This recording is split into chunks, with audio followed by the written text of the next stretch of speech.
ಅಂತಿಂಥ ಗಾಯ ಅಲ್ಲರಿ ಆಗಿದ್ದವರಿಗೆ 17 stitches on his fingers.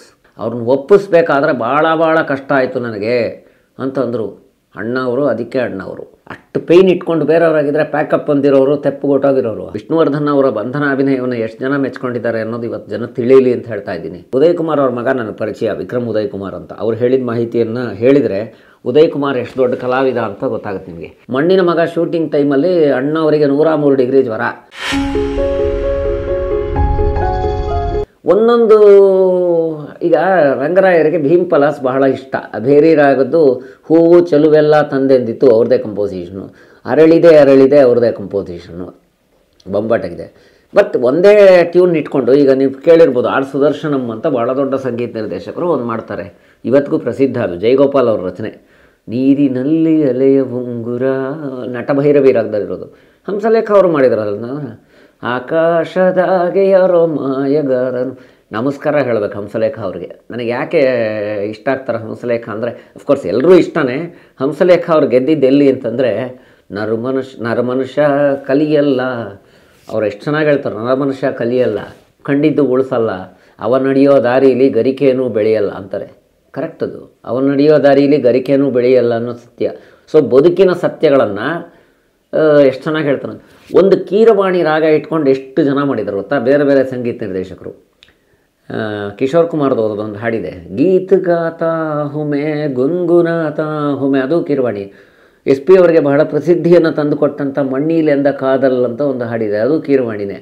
ಇನ್ನೊಂದು ಏನು ಗೊತ್ತಾ, ನಾವು ಎಷ್ಟೊಂದು ಜನನ್ನ ಆಶ್ಚರ್ಯ ಬಿಡ್ತೀವಿ. ನಾವು ಒಬ್ಬರನ್ನ ನೆನೆಸ್ಕೊಳ್ಬೇಕು ರೀ. ಹಿಂದಿ ಚಿತ್ರರಂಗದ ನನಗೆ ತುಂಬ ಕಾಡುವಂಥ ಸಂಗೀತ ನಿರ್ದೇಶಕ ರೀ, ಕಣ್ಣೇ ಇಲ್ಲ ರೀ ಪಾಪ, ರವೀಂದ್ರ ಜೈನ್. ರವೀಂದ್ರ ಜೈನಿಗೆ ಕಣ್ಣಿಲ್ಲ, ಬಾರ್ನ್ ಬ್ಲೈಂಡ್, ಅವ್ರಿಗೆ ಕಣ್ಣಿರಲಿಲ್ಲ. ಅವ್ರದ್ದು ಯೇಸುದಾಸ್ ಅವ್ರದ್ದು ಕಾಂಬಿನೇಷನ್ ಚಿಚ್ಚೋ ಅವ್ರ ಹಾಡುಗಳು ಕೇಳಿಸ್ಕೊಂಬಿಟ್ರೆ, ಗೊರಿತೆ ರಗ ಅವು ಬಡ ಪ್ಯಾರ ಮೇತೋ ಗಯ ಮಾರ ಆಜ್ ಸೆ ಪೆಹಲಿ ಆಜ್ ಸೆ ಜ್ಯಾದ, ಅವರಿಬ್ಬರ ಕಾಂಬಿನೇಷನ್ ಎಷ್ಟು ಚೆನ್ನಾಗಿತ್ತು ಗೊತ್ತಾ. ಒಂದು ಕಡೆ ರವೀಂದ್ರ ಜೈನ್ ಹೇಳ್ತಾರೆ, ನನಗೇನು ಕಣ್ಣು ಬಂದರೆ ನಾನು ನೋಡಬೇಕಾಗಿರೋ ಮೊದಲನೇ ವ್ಯಕ್ತಿ ಯೇಸುದಾಸ್ ಅಂತ ಹೇಳ್ತಾರೆ.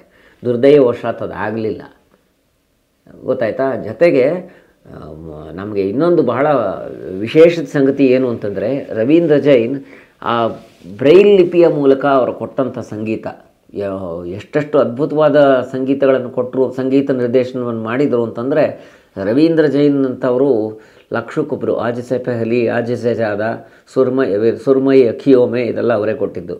ಮತ್ತು ನಾವು ಇನ್ನೊಂದು ಗಮನಿಸಬೇಕಾದ ಅಂಶ ಏನು ಅಂತಂದರೆ, ನಮ್ಮ ಕನ್ನಡದಲ್ಲೇ ತಗೊಳ್ಳಿ, ಆಗಿನ ಕಾಲದ ಎಲ್ಲರಿಗೂ ಟಚ್ ಇತ್ತು ಅಂತ, ಸಂಗೀತಕ್ಕೆ ಟಚ್ ಇತ್ತು ಅಂತ. ನಾನು ಆಶ್ಚರ್ಯ ಬಿದ್ದು, ವಿಜಯ ನರಸಿಂಹ ಅವರ ತಮ್ಮನ ಮಗ ಕೃಷ್ಣ ಪ್ರಸಾದ್ ಅಂಥೇಳಿ ನನಗೆ ಬಹಳ ಆತ್ಮೀಯರು. ನಾವು ಒಂದು ಹಾಡು ಆಶ್ಚರ್ಯ ಆಯಿತು, ಏನು ಕಿಟ್ಟಣ್ಣ ಇದು, ಅವ್ರ ಹೆಸರು ಕೃಷ್ಣ ಪ್ರಸಾದು. ನಾನು ಕೇಳಿದೆ, ಈ ಸರಿಗಮದ ಸುಂದರಿ ಇದೆಯಲ್ಲ ಅದರಲ್ಲಿ ಕಾಂತಾಮಣಿ ರಾಗಿಣಿ ಅಂತೆಲ್ಲ ಬರುತ್ತೆ, ಏನು ಕಿಟ್ಟಣ್ಣ ಇದು ಹಿಂಗೆಲ್ಲ ಬಳಸಿದ್ದಾರೆ, ಯಾಕೆ ಅಂತಂದರೆ ಅವೆಲ್ಲ ರಾಗದ ಹೆಸರುಗಳು. ಒಬ್ಬ ಸಾಹಿತಿ ಬಳಸ್ತಾರೆ ಅಂದರೆ ಅದು ಗೊತ್ತಿದ್ದನ್ನೇ ಬಳಸೋಕ್ಕೆ ಸಾಧ್ಯ, ಗೊತ್ತಿಲ್ಲದಿರೋ ಬಳಸೋಕ್ಕೆ ಸಾಧ್ಯನೇ ಇಲ್ಲ, ಅದನ್ನು ಬಳಸಿದ್ದಾರೆ. ಆಮೇಲೆ ಆಗಿನ ಕಾಲದವ್ರ ಕಮಿಟ್ಮೆಂಟ್ ನಾನು ಹೇಳಬೇಕು ರೀ, ಇದು ಜನಕ್ಕೆ ಗೊತ್ತಾಗಲಿ ಅಂತ. ಸುಮ್ಮನೆ ಇವತ್ತೇನೋ ನಾನು ರಾಜ್ಕುಮಾರ್ ಅವ್ರನ್ನಾಗಲಿ, ವಿಷ್ಣುವರ್ಧನ್ ಅವ್ರನ್ನಾಗಲಿ, ಅನಂತನಾಗ್ ಅವ್ರನ್ನಾಗಲಿ, ಅಂಬರೀಷ್ ಅಂಥವ್ರನ್ನಾಗಲಿ ನಟರು ಅಂತ ಕರೆಯಲ್ಲ, ಕಲಾವಿದರು ಅಂತ ಕರಿತೀನಿ. ನಟರು ಇವತ್ತೊಂದು 2 ಸಿನಿಮಾ ಮಾಡಿದ್ರೆ ನಟರಾಗ್ಬಿಡ್ತಾರೆ, ಅವರೆಲ್ಲ ಕಲಾವಿದರು. ಯಾಕೆಂದರೆ ಪಾರ್ವತಮ್ಮ ರಾಜ್ಕುಮಾರ್ ಅವ್ರ ಮನೆಗೆ ಹೋಗಿದ್ದಾಗ ಅದು ಘಟನೆ ಇದು.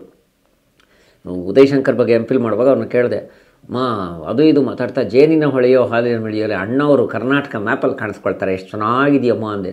ಅಯ್ಯೋ ರಾಮ, ಅವ್ರನ್ನ ಒಪ್ಸೋಕ್ಕೆ ಕಷ್ಟ ಆಯಿತು ಅಂದರು. ನನಗೆ ಆಶ್ಚರ್ಯ ಆಯ್ತು, ಯಾಕಮ್ಮ ಅಂದೆ.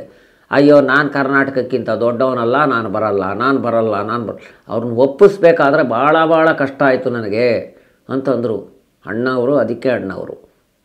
ಆಮೇಲೆ ಇನ್ನೂ ಚೆನ್ನಾಗಿ ನೆನಪಿದೆ ನನಗೆ, ದೊಡ್ಡರಂಗೇಗೌಡರು ನಮ್ಮ ಗುರುಗಳಾದ್ರಿಂದ ಅವರೊಂದು ಮಾತು ಹೇಳಿದರು, ಹೃದಯ ಸಮುದ್ರ ಕಲಕಿ ಹೊತ್ತಿದೆ ದ್ವೇಷದ ಬೆಂಕಿ. ರೇವತಿ ರಾಗದಲ್ಲಿರೋದು ಅದು.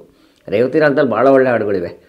ಐಗಿರಿ ನಂದಿನಿ ಅದು ಅದೇನೆ, ಶಂಕರ ಶಶಿಧರ ಗಜ ಚರ್ಮಾಂಬರ ಅದು ಅದೇನೆ, ಕಣ್ಣಿಗೆ ಕಾಣದ ನಾಟಕಕಾರ ಅದೇ, ಈ ಸೌಂದರ್ಯಕ್ಕೆ ನಿನ್ನ ಅನುರಾಗಕ್ಕೆ ಅದು ರೇವತಿ ರಾಗದಲ್ಲಿ ಬರೋದು. ಬೈರಾಗಿ ಭೈರವ್ ಅಂತ ಕರಿತೀವಿ. ಸೊ ಈ ಥರದರಲ್ಲಿ ಅಷ್ಟು ಪ್ರೀತಿಯಲ್ಲಿ ಮಾಡಿದಾಗ ರಾಜ್ಕುಮಾರ್ ಅಷ್ಟು ದೊಡ್ಡವರಾಗ್ತಾರೆ. ಹೃದಯ ಸಮುದ್ರ ಕಲಕಿ ಬಂದಾಗ ಒಂದು ಸಣ್ಣ ಡೌಟ್ ಬರುತ್ತೆ ನಿರ್ದೇಶಕರಾದ CR ಸಿಂಹ ಅವರಿಗೆ, ದೊಡ್ಡರಂಗೇಗೌಡರಿಗೆ. ಅಲ್ಲಿ ಏನಾಗುತ್ತಂತಂದರೆ, ಹಾಡಿನಲ್ಲಿ ಕೊಚ್ಚಿ ಕೊಲುವೆ ಅಂತ ಬರುತ್ತೆ ಒಂದು ಸಾಲು. ತನ್ನ ಅಶ್ವದ ಸಾವಿಗೆ ಕಾರಣರಾದವ್ರಿಗೆ ಸಿಟ್ಟು ಕೋಪ ಸೆಡುವಿನಲ್ಲಿ ಹೇಳೋದು ಕುಮಾರ ಬಂಗಾರಪ್ಪ. ಇವರೋಗಿ ರಿಕ್ವೆಸ್ಟ್ ಮಾಡ್ಕೋತಾರೆ, ಅಣ್ಣ ಸ್ವಲ್ಪ ಕೊಚ್ಚಿ ಕೊಲುವೆ ಅನ್ನೋದಕ್ಕೊಂಚೂರು ಫೋರ್ಸ್ ಬೇಕಾಗಿತ್ತು ಅಂತ. ಬೇರೆಯವರಾಗಿದೆ ನಾನು ಆಡಿರೋದು ಕರೆಕ್ಟಾಗಿದೆ ಯೋ ಅಂದಿರೋರು. ಆದರೆ ರಾಜ್ಕುಮಾರ್ ಎಷ್ಟು ದೊಡ್ಡ ಕಲಾವಿದರು ಅಂದರೆ ಆಗ ಅಭಿನಯಿಸ್ಕೊಂಡೇ ಹಾಡ್ತೀನಿ ಅಂದ್ಬಿಟ್ಟು ಕೊಚ್ಚಿ ಕೊಲುವೆ ಅಂತ ಅಂದ್ಕೊಂಡು ಅಭಿನಯಿಸ್ಕೊಂಡು ಹಾಡಿದ್ರಂತೆ. ಇದು ಒಬ್ಬ ಕಲಾವಿದನಿಗಿರಬೇಕಾದ ತಾಕತ್ತು, ಕಲಾವಿದನಿಗಿರಬೇಕಾದ ಸಜ್ಜನಿಕೆ. ವಿಷ್ಣುವರ್ಧನ್ ಬಂಧನ ಸಿನಿಮಾದಲ್ಲಿ ಎಷ್ಟು ದೊಡ್ಡ ಸ್ಟಾರ್ ಆದರು ಅಂದರೆ ಧರ್ಮೇಂದ್ರ ಹೇಳ್ತಾರೆ, ನಾನು ಹಾಡಲ್ಲಿ ನನ್ನೂ ಅನುಕರಿಸಿದೆಯಾ ಅಂತಾರೆ. ಆಮೇಲೆ ಇನ್ನೊಂದು ವಿಶೇಷ ಏನು ಗೊತ್ತಾ, ನನಗೆ ಅದರಲ್ಲಿ ರಾಜೇಶ್ ಖನ್ನಾ ಅವರನ್ನು ಅನುಕರಿಸಿದ್ದಾರೇನೋ ಅಂತ ಅನಿಸುತ್ತೆ ವಿಷ್ಣುವರ್ಧನ್. ಅದು ಸಹಜ. ಆವಾಗಿನ ಅಪ್ಕಮಿಂಗ್ ಒಬ್ಬರ ಮೇಲೆ ಪ್ರಭಾವ. ಶಮ್ಮಿ ಕಪೂರ್ ಅಂದರೆ ಭಾಳ ಪ್ರೀತಿ ವಿಷ್ಣುವರ್ಧನ್ಗೆ. ವಿಷ್ಣುವರ್ಧನ್ ಅವರ ಬಂಧನ ಅಭಿನಯವನ್ನು ಎಷ್ಟು ಜನ ಮೆಚ್ಕೊಂಡಿದ್ದಾರೆ ಅನ್ನೋದು ಇವತ್ತು ಜನ ತಿಳಿಯಲಿ ಅಂತ ಹೇಳ್ತಾ ಇದ್ದೀನಿ. ಅಣ್ಣವ್ರಿಗೆ ತೋರಿಸಿದಾಗ ಅಣ್ಣವ್ರ ಕೈ ಮುಗಿದ್ಬಿಟ್ರಂತೆ, ಎರಡೂ ಕೈ ಎತ್ತಿ ಮುಗಿದ್ರಂತೆ ವಿಷ್ಣುವರ್ಧನ್ ಅವರ ಆ್ಯಕ್ಟಿಂಗ್ಗೆ. ಆಮೇಲೆ ಅಮಿತಾಬ್ ಬಚ್ಚನ್ ಹೇಳಿದ್ರಂತೆ, I can't act like this man ಅಂತ. ಇದು ವಿಷ್ಣುವರ್ಧನ್ ಅವರ ಅಭಿನಯ ತಾಕತ್ತು. ಭಾರ್ಗವ ಅವರ ಜೊತೆ ಇವತ್ತಿಗೂ ನನಗೆ ಒಡನಾಟ ಚೆನ್ನಾಗಿದೆ. ಅಸಾಧ್ಯ ಅಳಿಯ ಅಂತ ಫಸ್ಟ್ ಸಿನಿಮಾ ಅವರಿಬ್ಬರದು ಕಾಂಬಿನೇಷನಲ್ಲಿ. ಬಾಲಕೃಷ್ಣಗೂ ವಿಷ್ಣುವರ್ಧನ್ ಅವ್ರಿಗೂ ಒಂದು ಸೀನ್ ಇದೆ. ಅದರಲ್ಲಿ ಶೇವ್ ಮಾಡ್ಕೊಂಡಿರೋ ಚಾಕು ಹಣ್ಣಿಗೆ ಹಿಂಗೆ ಇದು ಮಾಡಿರ್ತಾರೆ, ಅದನ್ನೇ ಹಿಂಗೆ ಇಟ್ಕೊಂಡು ಹಿಂಗೆ ಅಂತಾರೆ ಸೀನ್ಗೋಸ್ಕರ ವಿಷ್ಣುವರ್ಧನ್. ಅದನ್ನು ಇದು ಮಾಡಿದ್ರು. ಆಮೇಲೆ ಹೀಗೆ ಹೇಳಿದ್ನಲ್ಲ ವಿಷ್ಣುವರ್ಧನ್ದವ್ರದ್ದು. ಹೀಗಾದರೆ ನಮ್ಮ ನಡುವೆ ಇದ್ದಂಥ ಬಹಳ ದೊಡ್ಡ ಪ್ರತಿಭೆ ಇನ್ನೊಬ್ಬರ ಕಲಾಕೇತ್ರಿ ಉದಯ್ ಕುಮಾರ್. ಬೆಟ್ಟದ ಹುಲಿ ಅಂತ ಒಂದು ಸಿನಿಮಾ ಬಂತು, ಎ ವಿ ಶೇಷಗಿರಿರಾಯರದು. ಅದೀಗ ಆ ಹಾಡುಗಳನ್ನು ಇವತ್ತಿಗೂ ಮರೆಯಲ್ಲ. 65ನೇ ಇಸ್ವಿಯಲ್ಲಿ ಬಂದದ್ದು. ನೀವು ಕೇಳಿರ್ಬೋದು, ಆಡುತ್ತಿರುವ ಮೋಡಗಳೇ, ಸೂಪರ್ ಹಾಡು.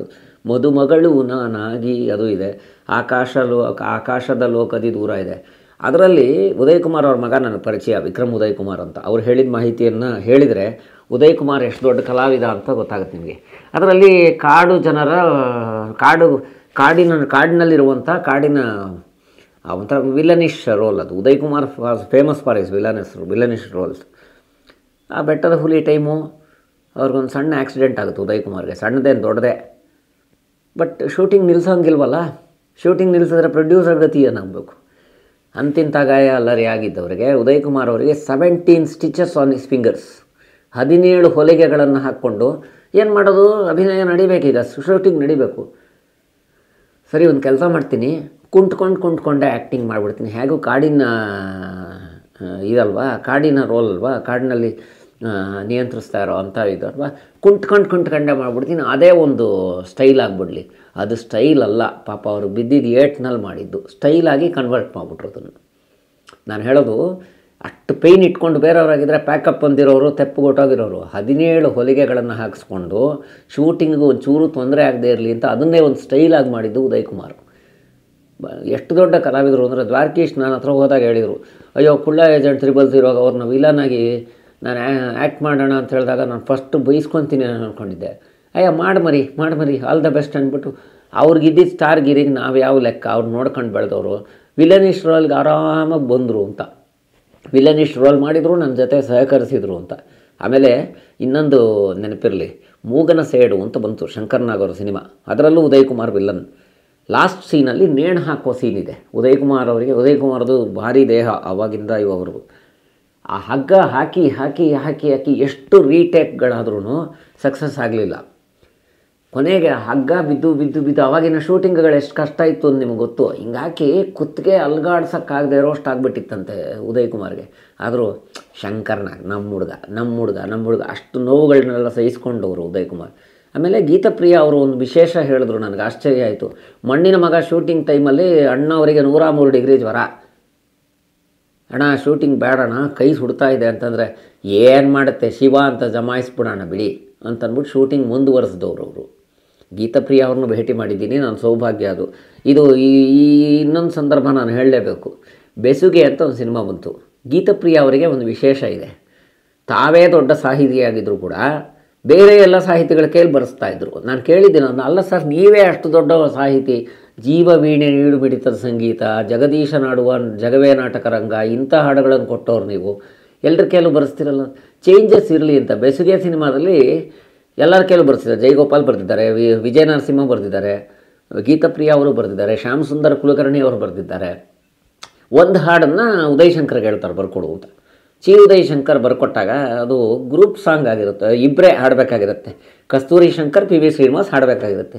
ಪಿ ಬಿ ಶ್ರೀನಿವಾಸ್ ಬಹಳ ಎಷ್ಟು ಮಾಧುರ್ಯದ ಮಹಾರಾಜ ಅವರು. ನಾನು ಕೇಳಿದರೆ ನಾನು ಕಸ್ತೂರಿ ಶಂಕರ್ಗೆ ಹೇಳಿದೆ, ಅಮ್ಮ ನೀವು ಯಾರ ಜೊತೆ ಹಾಡಿದ್ರೆ ಬಿಟ್ಟಿರೋ ಪಿ ವಿ ಶ್ರೀನಿವಾಸ್ ಜೊತೆ ಹಾಡಿದ್ದು ನಿಮ್ಮ ಸೌಭಾಗ್ಯ ಅಂದೆ. ಅದು ಜನ್ಮ ಜನ್ಮಕ್ಕೂ ನಂಗೆ ಅದು ಬಂದಿರೋ ಭಾಗ್ಯ ಅಂದ್ಬಿಟ್ಟು ಅವ್ರು ಹೇಳಿದ್ದು ಇನ್ಸಿಡೆಂಟ್ ಇದು. ಬೇಸಿಗೆ ಟೈಮ್ ಅಂತೆ, ಹಾಡು ಶೂಟಿಂಗು ರೆಕಾರ್ಡಿಂಗ್ ಆಗಬೇಕು. ವಿಜಯ್ ಭಾಸ್ಕರ್ ಇನ್ನೂ ಬಂದಿರಲಿಲ್ಲ, ಯಾಕಂದ್ರೆ ವಿಜಯ್ ಭಾಸ್ಕರ್ ಮ್ಯೂಸಿಕ್ ಡೈರೆಕ್ಟ್ರು. ವಿಜಯ್ ಭಾಸ್ಕರ್ ಅಲ್ಲಿ ಬಂದಾಗ ಸಿಚುವೇಶನ್ನೇ ಚೇಂಜು. ಯಾಕೆಂದರೆ ಈ ಪಿ ಬಿ ಶ್ರೀನಿವಾಸು ಅಲ್ಲಿದ್ದವ್ರನ್ನೆಲ್ಲ ನಗಿಸಿ ಸರ್ದಾರ್ಜಿ ಜೋಕ್ಸ್ ಹೇಳಿ ನಕ್ಕು ಎಲ್ರಿಗೂ ಗಂಟ್ಲು ಕೆಟ್ಟೋಗಿತ್ತಂತೆ. ಗಂಟ್ಲು ಕೆಟ್ಟೋಗಿದ್ದರಿಂದ ವಿಜಯ್ ಭಾಸ್ಕರ್ ಬಂದು ನಿಮ್ಮ ಏನು ಹಿಂಗೆ ಮಾಡಿದ್ರಿ ಅಂದ್ಬಿಟ್ಟು ಎಲ್ರಿಗೂ ಬೈದು, ಸರಿ ಒಂದು ಕೆಲಸ ಮಾಡೋಣ, ಅರೆ ಎಂಥ ಗಂಡಿಗೆ ಅರೆ ಎಂಥ ಹೆಣ್ಣಿದೆ ಅಂತ ಒಂದು ಹಾಡಿದೆ. ಅದನ್ನು ಗ್ರೂಪ್ ಸಾಂಗ್ ಮಾಡಿಬಿಟ್ಟು ಎಲ್ಲರೂ ಅಂಜಲಿ ಅವರೆಲ್ಲ ಸೇರ್ಕೊಂಡು ಹಾಡಿದ್ದು. ಪ್ರಸಾದ್ ಆ್ಯಕ್ಚುಲಿ ನನಗೆ ಶ್ರೀನಿವಾಸ್ ಇಬ್ಬರಿಗೆ ಇದ್ದಿದ್ದು, ಶ್ರೀನಿವಾಸ್ ಸರ್ಗೆ ನನಗೆ ಗ್ರೂಪ್ ಸಾಂಗ್ ಆಗೋಯ್ತು ಅಂತ ಹೇಳ್ಬಿಟ್ಟು ನಕ್ಕಿದ್ರು ಕಸ್ತೂರಿ ಅಮ್ಮ. ನಾನು ಇವತ್ತಿಗೂ ನೆನಪಿದೆ ಅವ್ರು ಹೇಳಿದ್ದು.